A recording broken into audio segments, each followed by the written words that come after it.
Hello everybody and welcome to another episode of Should You Play with me, Striker HD, and in today's episode we shall be taking a look at Dragon Age Inquisition on the PC.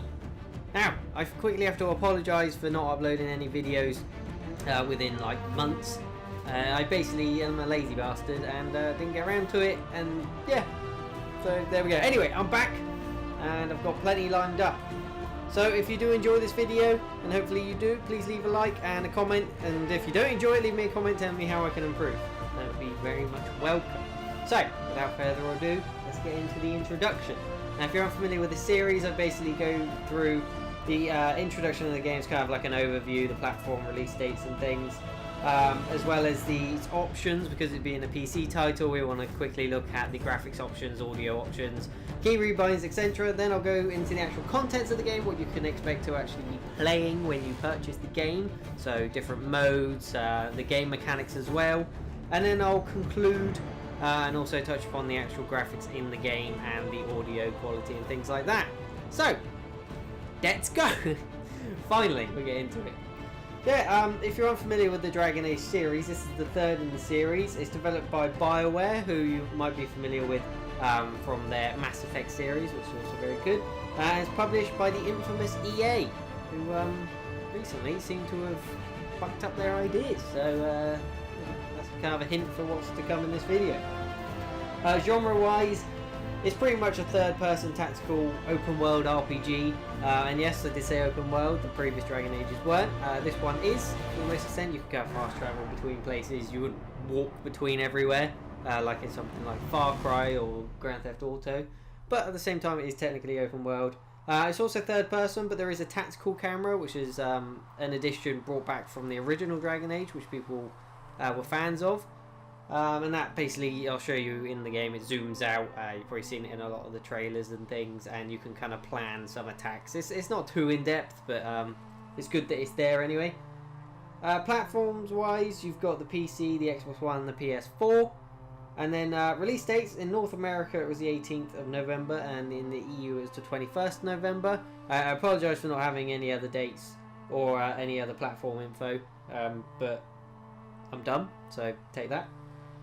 Alright, so let's get into the options menu. So we got the gameplay options here, which there's not too many, but you can turn friendly fire on or off if you really want. I wouldn't recommend it, especially as I play a rogue archer. So of course my arrows are going to hit my tanky warrior guy in the face. That's probably not good. Persistent gore, some people don't like the gore being on the characters during cutscenes when you're speaking to like a little kid or something. Personally, I quite like it. And then there's a couple different options, so like auto pause with the tactical camera. So basically you press T to go into the tactical camera, and it'll pause time, so you could change that so it carries on, but you probably wouldn't want to because the combat is quite fast paced and frantic. Interface wise, hide helmets during cutscenes or all the time, so you could be wearing your helmet but it's hidden. Hide icons, the HUD visibility is quite nice to have because it's quite a beautiful world, and when you're just running around normally you probably don't want to have it on, where is it? Always on, probably don't want that. So you can even have it always off if you know all the controls and your skills and things, but I leave it on contextual. I find that's the best middle ground.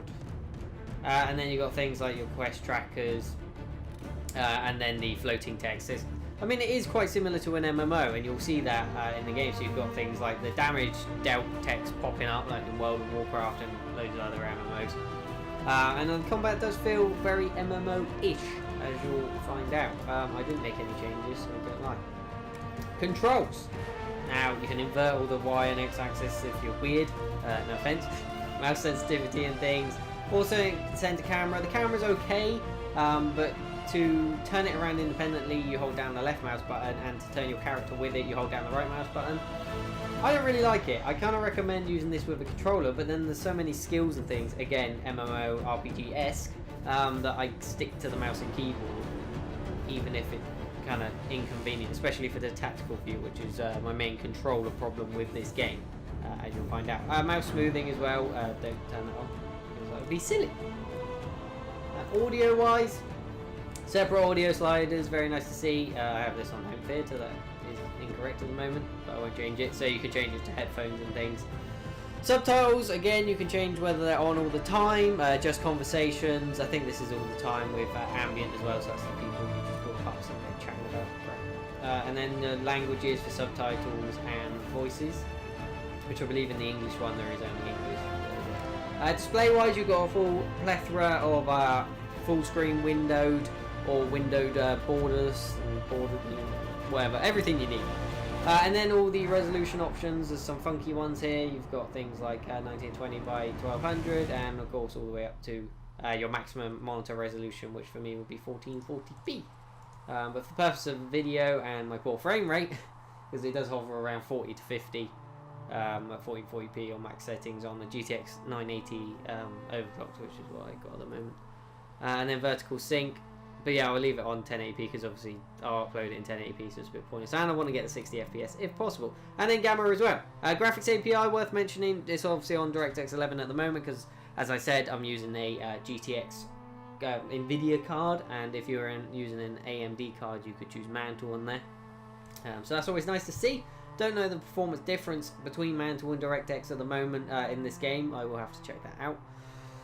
Hopefully it's quite a lot because that would be nice. Resolution scale, again you could play it at 4K resolution and drop it down to 1080p or whatever you want to do. So there's the upscaling, downsampling nonsense.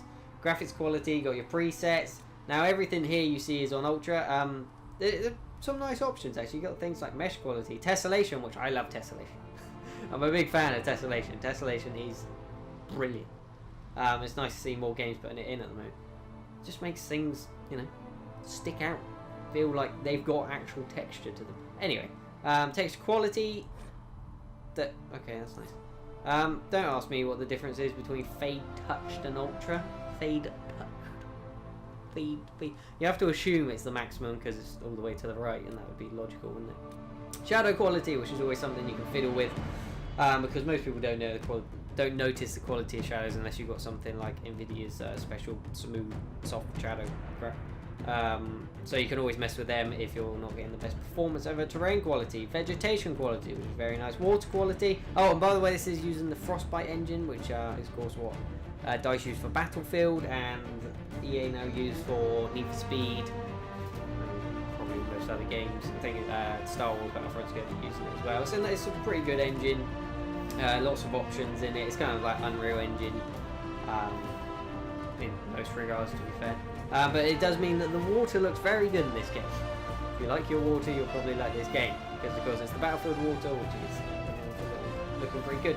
Post-process quality, which is kind of a load of things bundled in there, like depth of field, blur, which is kind of annoying because things like motion blur I tend to turn off, but depth of field I like on. So I kind of like to change that with an on and off slider, but there we go.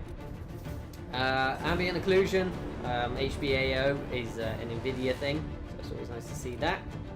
Effects quality, again, the effects are very, very nice in this game, and you will see that. I'll try not to take too long with this, I've already been like 10 minutes. But yeah, effects qualities, explosions, the spells, the freezing effect, the burning effect, all sorts of things look very, very nice. Now, post-process anti-aliasing, don't ask, no idea. And then multi-sample anti-aliasing is only MSAA is your only options. You've got off 2 times and 4 times. 4 times, I promise, looks barely any, well, not much different, especially at 1440p anyway, so I leave it at 2 times at 1440p. I'll leave it at 2 times for the purpose of the video, of course, go on YouTube, so they don't read it anyway. But yeah, there's some very nice options there, everything you'd want. And then ignore that. Right, so let's get into the actual game. Now, actually, while we're here, I'll reference the multiplayer menu here. So, new game, and continue, and load, obviously, all going to go into your single player game, which is completely separate from the multiplayer. And it does say multiplayer, but in effect it is a kind of co-op dungeon raiding style thing. Yeah, so you basically get a party of up to 4, I believe. And it's completely separate, so you can level up through it, you get gear through it, you unlock chests, you get gold, you can buy different things, you can upgrade your skills, all sorts of things. Completely separate mode. I believe there is actually microtransactions in it as well, which is kind of annoying to some, but at least it's not in the single player. Hey. So yeah, that's quite fun. The Yogscast did a video on it, and it looks pretty good. It's basically just going through dungeons. There'll be random quests like escort missions. They're randomly generated and things, so it's all very nice. It's a nice inclusion, no problems with that. And then of course you've got the single player. So we shall load into my 3-hour game here in the hinterlands. So yeah, you might say, well, you've only played 3 hours, but I've done roughly around 3 on 2 different characters. I did it on a 2-hand warrior and a archer rogue, which is the one you're about to see now. And of course with an RPG, this game could last hundreds of hours. So you can spend about 30 in the first starting area, which is this one I'm about to show you. However, you'd be doing a lot of nonsense, put it that way. Just gonna have a bit on my coffee before it goes stupidly cold. Right, so here we are. This is what the bloody hell did I name him? Jeffrey? Bob? Bob Saget? I don't know. But this is my guy. You get 2 voice options when you do the character customization. I always show it to you because people have done independent videos on it. And it's kind of what you'd expect, the same Mass Effect kind of thing. You can fiddle with sliders. You can change your cheek height, all sorts. You got the predefined skin tones, predefined faces, all sorts of things. Although I didn't actually notice Mages and Templars fighting everywhere. Great job, Blondie. They shut up. Alright. I didn't notice like body type. I don't know whether you could change that or whether warriors are just bigger. Obviously dwarfs are short and fat, but you know, I wouldn't want to be racist. So yeah, I got a lovely moustache here, and you get the 2 voice options between a British dude and an American dude. Of course, went for the British one, and he's pretty good. And I'll talk about that in a bit with the whole kind of audio graphics section. Now, welcome to Dragon Age Inquisition. Did that guy just teleport? What the? Okay, we'll ignore that. So, as you can see, it's quite pretty. Hinterlands. So the things, we might as well touch on the graphics quickly. You got things like the tessellation on the rocks there, they look very nice. And textures in general are very impressive. Most games don't pay much attention to textures, don't put too much effort in at the moment. But you see you got the tessellation and the actual textures on the rock aren't half bad. And can you not, please? Damn. And as I said with the effects, you'll see in combat, but if I just fire off a explosive arrow over there, or even there, alright, that was a complete failure, or there. You see that fire effect looks very nice. A little smoke effect there. If I turn invis and go into stealth, nice little plumes of smoke. And it's very nice. It is very, very nice. And then come back out of that. So, what's it all about? Well, narrative-wise, I mean, there's not that much to do with dragons. There's a bunny. Ah! Oh, that's so bad. I better put it out. Oh my gosh, my whole party just attacked it. I'll loot it, guys. Don't worry, I'll eat it later. Don't want to waste it. Look at that. Wow. +1 dexterity. Sweet. So yeah, narrative-wise, basically,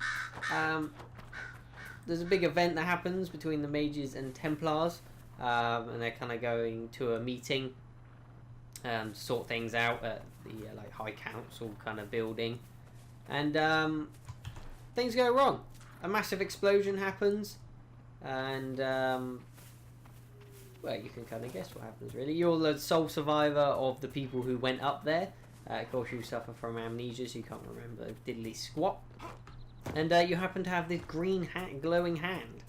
And as I said, well, I didn't think I said actually. I'm being dumb now. Inspector, did I really just walk back here? That's pretty good. Anyway. Oh, I'm special. Yeah, you rifts open, which you can see up here. Fade rifts.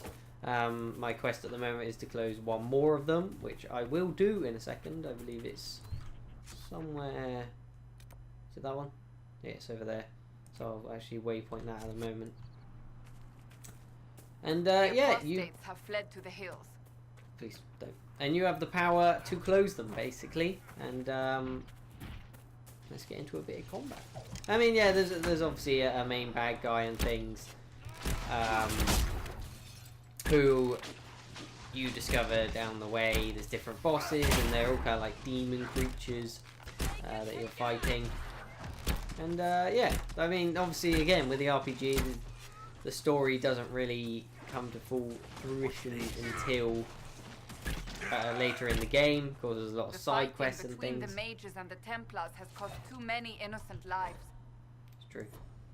Give me XP for reading that, please. Oh. Ooh. Hey, look at that. Oh my gosh. Hey. That's pretty cool. Oh, that one. Oh, I gotta do a minigame there. I won't do that at the moment. Basically, you join up the dots, effectively. You like that game when you were a kid? And you'll like it here, I'm sure. Who has a quest for me so we can show some speech? What the bloody hell is this exclamation mark for? Well, that's for a quest, which of course there's this. Hello, fellow ranger man. Fine work out there. And yeah, the story hasn't really expanded. Obviously, I'm not very far through, and this is the first impressions. And I wouldn't want to spoil any of it for you. But that's the basics of it. Okay? You got to save the world. Right? Is that good enough? Good. So, combat-wise, you just saw a bit of it. As you can see, real-time combat. Free-flowing. I can just kill this if I want to. I just fire up one of my abilities and taunt it. Because, you know, it was such a threat. Let's go loot this bad boy. See what we get. So yeah, as you can see down here, I have my ability. So I've got my long shot, which does more damage. Did I actually just shoot something? But yeah, I did. Oh, I feel bad. I feel real bad. Don't attack that. Okay, yeah. So I won't press them anymore. You got layered. So you got all your different abilities. I'll show you the skill tree in a second. I got explosive shot and stealth, as I showed you. If I press P, we go into the character thing. So I can do my rogue hand-to-hand combat and get skills in that. So it'll be things like flank attacks, twin fangs. So that's using the daggers as a typical rogue does. However, I'm kind of speccing into archery the most. So you get things like death from above, which will give you bonuses from being above the people. There's flanking ones, but I again like the kind of explosive shots, and there's ones where you fire multiple arrows and things like that. They're quite interesting, and again they all have their own special effects and they look very nice. Sabotage, there's traps, slowing enemies, and kind of if you want to get them in a doorway, you put down poison and things like that. And then the stealth ones as well, again they give you bonuses. This one's quite helpful. It basically means the enemies stand a chance of running past you and not noticing you, which is very helpful when you're obviously not the tank.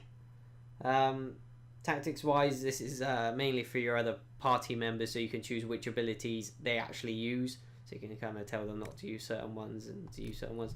Here are your attributes as well, as I drink my disgustingly cold coffee. So you can kind of see all the stats on them, the percentages and things, which is quite nice for a lot of people who like to min-max. Now, behaviours. You can go into your other party members and change their behaviours. So you can, it's not as in-depth as Dragon Age 1 was, but you can change things like when they use their healing potion automatically without you telling them to. So if they get below 30%, they will use it automatically. You can tell them how many healing potions to leave without you telling them to use. So they will... you start with 8 and they won't go below 2 unless you tell them to. You can also tell them who to follow and how much stamina and things to leave. So it's quite nice, but I would like to see it a bit more in depth. Same with the tactical view, which if we get into some more combat, I will happily show you. Hey, look at this. It's pink. I'll have some of that. Give me some more.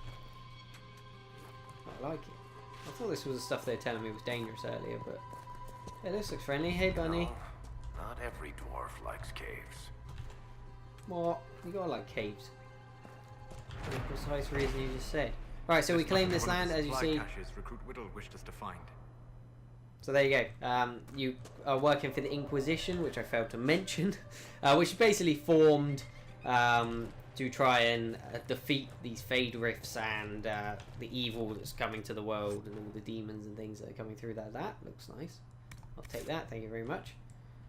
So yeah, you form this band of various people.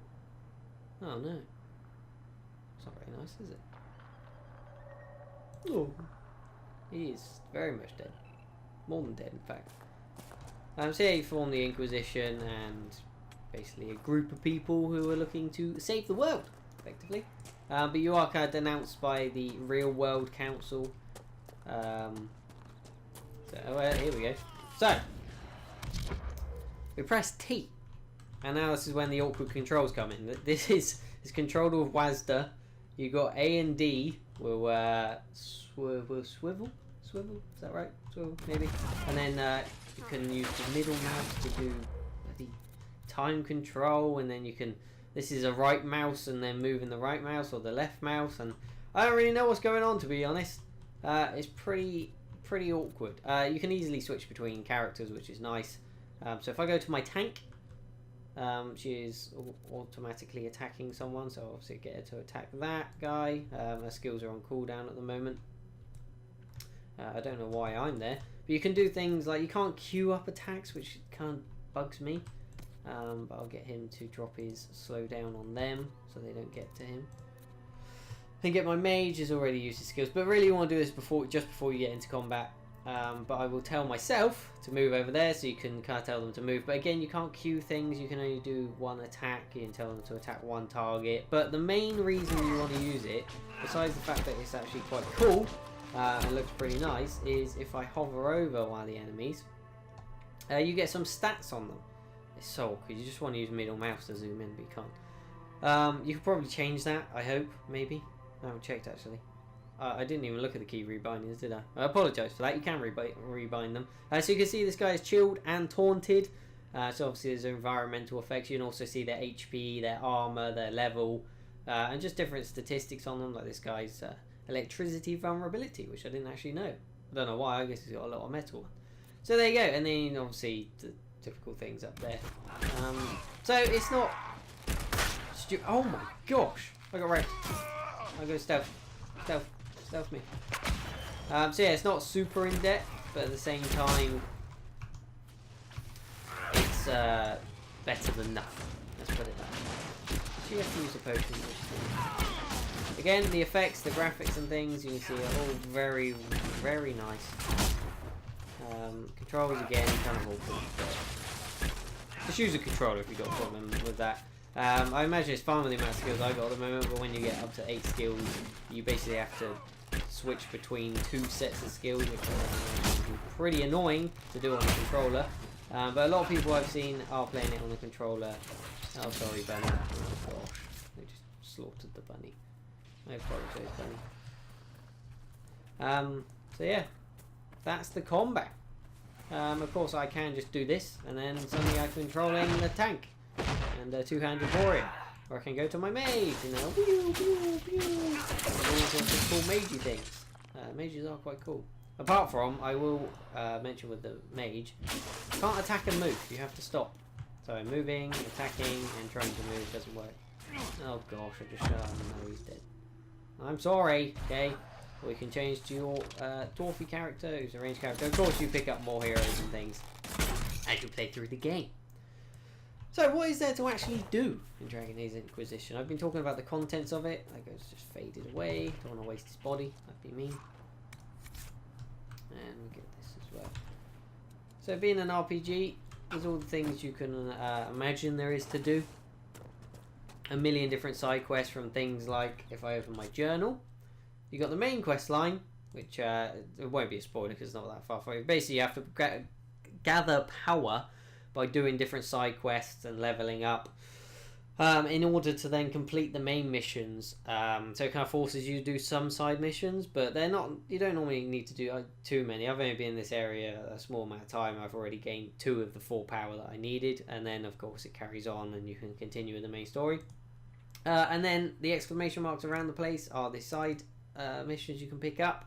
So you've got things like go to the war table, which is kind of where you can send off spies and things to look at different locations, get information on it, scout the locations effectively, which is a nice addition.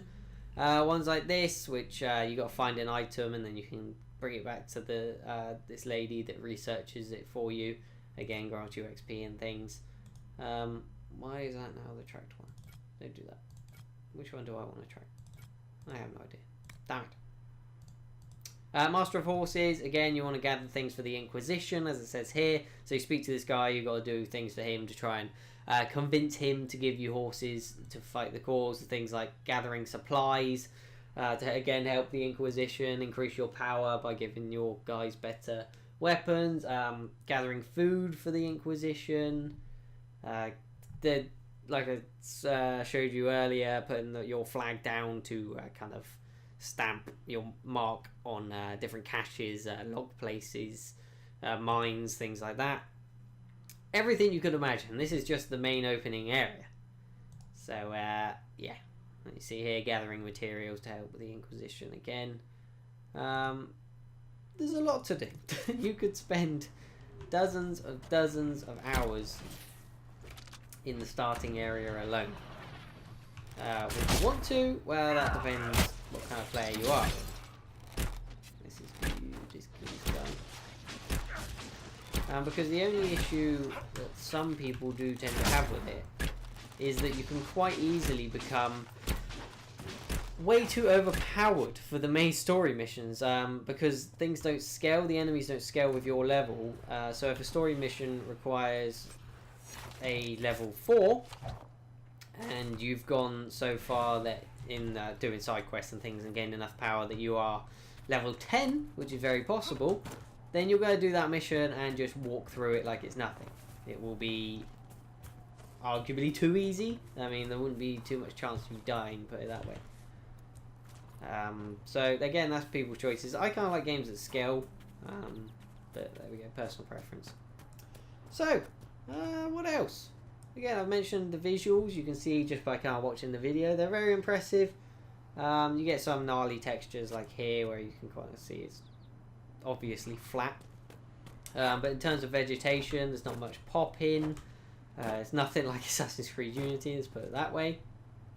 And it's nice varied environments. You go from snow biomes to desert biomes to lush forests like this with mountain ranges. The architecture and things, I mean, they're like cool little dog sculptures. It's very nice, and seamless entry into buildings. There's not many load times. Fast traveling, there is load times, but if you're using an SSD, which I am, they are barely noticeable. That is the Fade Rift. Well, that is one Fade Rift. Because it's green, right? Green is now bad guy colour, right? What is that? Why is there a massive shadow? There's things like light rays, you'll see here. They're not quite nvidia god rays, but they are nice regardless. And I'll just pop down here. And you see, performance is pretty consistent. I've been hovering around 60 the whole time. That's while recording on a single 980 with everything on max, besides the anti-aliasing, to be fair. At 1080p, so you can expect pretty good scaling as well if you're using a lesser system. And this is one of the most demanding areas actually, because of the amount of NPCs, the flags waving, the foliage, the water running, all sorts of things going on right now. Of course, you got merchants and things you can buy and sell using your gold. So you can craft things, you can do all sorts, you can then sell that or equip your guys with it. Everything you'd expect out of an RPG. So without waffling on too much, which is very difficult for me to master, I shall conclude. Audio wise, I'll get in a conversation if I can. I probably can't. The facial animations are okay. Again, there's so much for them to actually do with the facial animations that you kind of don't expect it to be incredible, like something like Call of Duty, where it's a 4-hour single player campaign. They got much more time. But you see the ambient noise going on. The voice acting is very good. There's a few too many French people for my liking, but again, racist. But no, there is a good mix. So let's speak to this guy. You just be on your way now. That's not very nice. What is this place? Map-making tenderfoots named this the Hinterlands. But right here, there's nowhere. Just some fields, now a bunch of demons. I'm Giles, by the way. Casual. Hello. I need to be on my way. I can watch over you then. Will take my leave. That wasn't a proper cutscene, but you can see like that was just a random NPC, and the voice acting was half decent. There was no problems with that, I don't think. And apologies for my phone going off. That was probably my mum. So there's that. Let's go see these guys fighting. So yeah, audio-wise, sound effects very nice. The explosions and hits from axes and things sound very satisfying. The music score is incredible, as you'd probably expect from an EA and Dragon Age game. You can see these animations are a bit clunky. They're not that smooth, which is kind of annoying, but for the most part they are when you're actually in combat. Can I help you with anything? No, thank you. Bye. I'll take my leave. Later then. I can't get in a proper conversation at the moment, annoyingly. But trust me, they are pretty good. They're obviously not pre-rendered, but they are cutscenes. In-game engine. However, they are locked to 30 FPS. Apparently, they had trouble with the varying frame rates on different systems, syncing up the lip syncing and things with the audio. So they left it at 30, which is kind of jarring when you go from 60 and drop straight to 30 for a cutscene, especially a kind of action-packed, fast-paced cutscene. But for the most part, I'd rather have, you know, cutscenes that work at 30 FPS. You see some characters do glitch around and kind of teleport and things. A bit awkward, but it doesn't happen all too often. Like I said, the game in general isn't very glitchy. Sometimes with the archer, he will like fire to the left, but actually be shooting someone in front. Things like that, kind of, you know, they're little annoying things. But there we go. Also, you can ping if you want to find loot and things around, and you can't actually see it. The game does a good job of like flagging it up to you, so you can click it and go find it. But some resources and things, you just run around like this, and then make a nice little dinging noise when something is in range. If nothing is, of course, because you know, the game will want to be nice to me, would it? So to conclude, it is basically a hybrid of Dragon Age 1 with Dragon Age 2. Dragon Age 1 had the tactical view only effectively, and then Dragon Age 2 got rid of that and had the real-time combat kind of arcadey feel to it. It got heavily criticised for being like that because it wasn't really what people, fans of the series from the original wanted. It was more of just like a casual action RPG, which, like I say, not many people appreciated, especially fans. But some people did prefer it because, of course, the tactical view can be very tedious in Dragon Age 1. It was a bit clunky.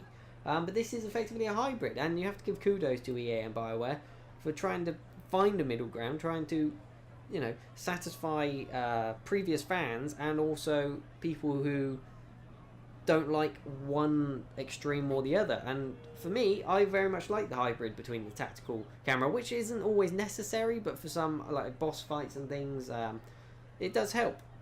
You've also got moves like down here, which you can tell them to hold position if you don't want your mage to get close, or disengage a certain target and run away if you're going to get wrecked, things like that. So narrative wise, it's nothing special, but it'll carry you through things like side quests. Again, it's an RPG. You're role play, so you can't make your own adventure and just go along with the narrative. So it's not too important. Graphics wise, it definitely looks like what, quote unquote, a next gen title. It looks very good on PC. Runs very well on PC. Looks equally almost as good on the PlayStation 4 and Xbox One. Again, audio very good, and yeah, game mechanics. I've been over them. I'm gonna stop. Like, this was my first video in a while, and it hasn't gone too smoothly. But if you've got this far, I love you. Please leave a like and a comment or whatever you want. Criticism welcome. I know this wasn't perfect. I waffled on. I wasn't streamlined enough. I will improve it for the next video. It's got Far Cry, Civ Beyond Earth, Shadow of Mordor, all sorts of things coming up. So yeah. I shall see you next time. And apparently it keeps auto-saving. Don't know what that's all about. But, bye! Yeah, it looks like that Unity glitch where your face disappears. Bye!